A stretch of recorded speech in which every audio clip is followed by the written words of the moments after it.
କେନ୍ଦୁଝରରେ ଚାଲିଛି ପ୍ରାର୍ଥୀପତ୍ର ଦାଖଲର ମହାପର୍ବ।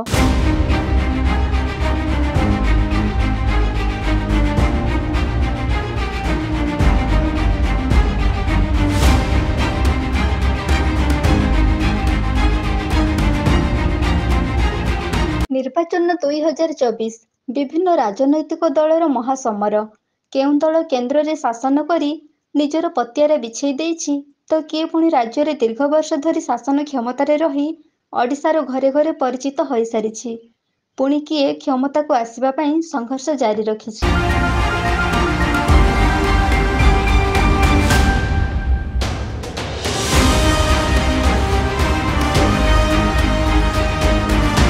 ନିର୍ବାଚନ ରଣାଙ୍ଗମର ପ୍ରାରମ୍ଭିକ ପର୍ବ ପ୍ରାର୍ଥୀପତ୍ର ଦାଖଲ। ବିଭିନ୍ନ ଦଳର ନିଜ ନିଜ ସମର୍ଥକମାନଙ୍କ ଦ୍ୱାରା ଏକ ବିରାଟ ଜନପଟୁଆରରେ ନିଜ ନିଜର ପ୍ରାର୍ଥୀପତ୍ର ଦାଖଲ କରିଥାନ୍ତି। କିଛି କ୍ଷଣ ହେଉ ପଛେ କେନ୍ଦୁଝର ସହରରେ ଗାଡ଼ି ମଟର ଯିବା ଆସିବାରେ ବ୍ୟାଘାତ ସୃଷ୍ଟି ହୋଇଥାଏ। ଖରାର ଅସହ୍ୟ ତାତି ଦଳୀୟ କର୍ମୀମାନଙ୍କୁ ଅଟକାଇ ପାରେ ନାହିଁ। ପ୍ରାର୍ଥୀପତ୍ର ଦାଖଲର ମହାପର୍ବରେ ଗ୍ରୀଷ୍ମର ପ୍ରଚଣ୍ଡ ତାପରେ ମୁଣ୍ଡରୁ ପାଦ ପର୍ଯ୍ୟନ୍ତ ଝାଳରେ ଅଦା ସରବର ହୋଇଯାଉଥିଲେ ମଧ୍ୟ ସହରର ପିଚୁ ରାସ୍ତାରେ ସ୍ଲୋଗାନ ଦେଇ ଚାଲିଥାନ୍ତି ନିଜ ପ୍ରିୟ ସାଂସଦ ଓ ବିଧାୟକ ପ୍ରାର୍ଥୀଙ୍କ ସହିତ।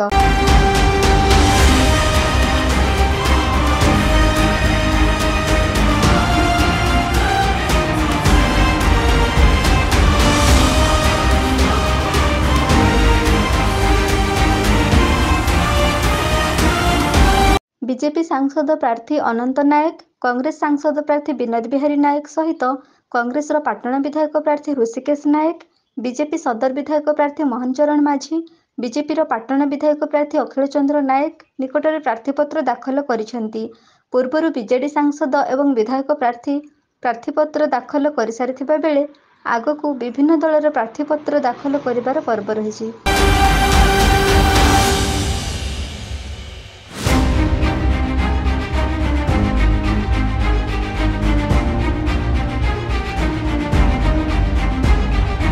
ନିଜ ନିଜର ପ୍ରଚାର ପାଇଁ ଏବେ ନିର୍ବାଚନ ମଇଦାନକୁ ଓହ୍ଲାଇବେ ପ୍ରାର୍ଥୀ।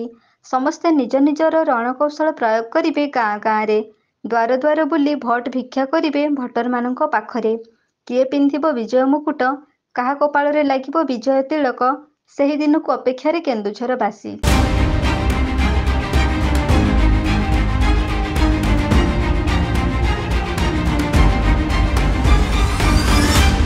କେନ୍ଦୁଝରରୁ ବାସୁଦେବ ସିଂଙ୍କ ସହିତ ଦେବାନନ୍ଦ ମହାନ୍ତଙ୍କ ରିପୋର୍ଟ, এবি ନ୍ୟୁଜ୍।